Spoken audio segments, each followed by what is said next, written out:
கணவனுக்கும் மனைவிக்கும் இன்றைய காலகட்டத்தில் ஒரு காலகட்டத்தில் எப்படின்னா, கட்டி கொடுத்த பொண்ணு அம்மா வீட்டுக்கு வருஷத்துல ஒரு நாள் வந்தாலே அது ஒரு பெரிய விஷயம். தீபாவளி, பொங்கல் அந்த மாதிரி டைம்ல வந்து பொண்ணு வீட்டுக்கு வரும். அதுவும் மருமகனோட சேர்ந்து தான் வரும். ஒரு படத்துல கட்டி கொடுத்த பொண்ணு வீட்டுக்கு வரும். அந்த படம் பேர் எனக்கு சரியா ஞாபகம் இல்லை. அவங்க அம்மா உள்ள சேர்க்க மாட்டாங்க. அந்த குடும்பத்திலே உன்னால குப்பை கொட்ட முடியலன்னா எந்த குடும்பத்திலையும் உன்னால குப்பை கொட்ட முடியாதுடி அப்படின்னு சொல்லுவாங்க. அது 3 பேர் அண்ணன் தம்பி இருப்பாங்க. அது சரியா அந்த படம் பேர் ஞாபகம் இல்லை.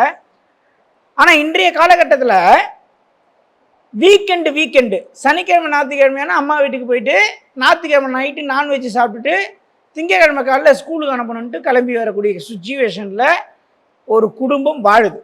அந்த அளவுக்கு ஒரு பரிணாம வளர்ச்சின்னு நம்ம சொல்கிறோம். டெக்னாலஜி வளர்ந்துருச்சுன்னு அந்த அளவுக்கு நம்மளுக்கு என்ன ஆயிடுச்சு அப்படின்னா, நம்மளுக்கு ஒரு அம்மா வீட்டு மோகம் பெண்களுக்கு அதிகமாகி ஒரு காலகட்டத்தில் பெண்களுக்கு பயந்து வாழ்ந்த ஆண்கள் போய் இப்போ, அதாவது ஆண்களுக்கு பயந்து பெண்கள் வாழ்ந்தாங்க. இன்னைக்கு பெண்களுக்கு பயந்து, மாமனாருக்கு பயந்து, மாமியாருக்கு பயந்து பசங்க வாழக்கூடிய ஒரு சூழ்நிலையில் நம்ம இருக்கிறோம். இதுக்கு காரணம் என்னன்னு கேட்டிங்கன்னா வாஸ்து தான்.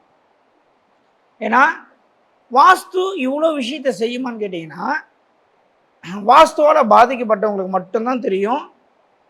வாஸ்து சாதாரண விஷயம் அல்ல, அது பெரிய ஒரு கடல், அது பெரிய ஒரு கலை.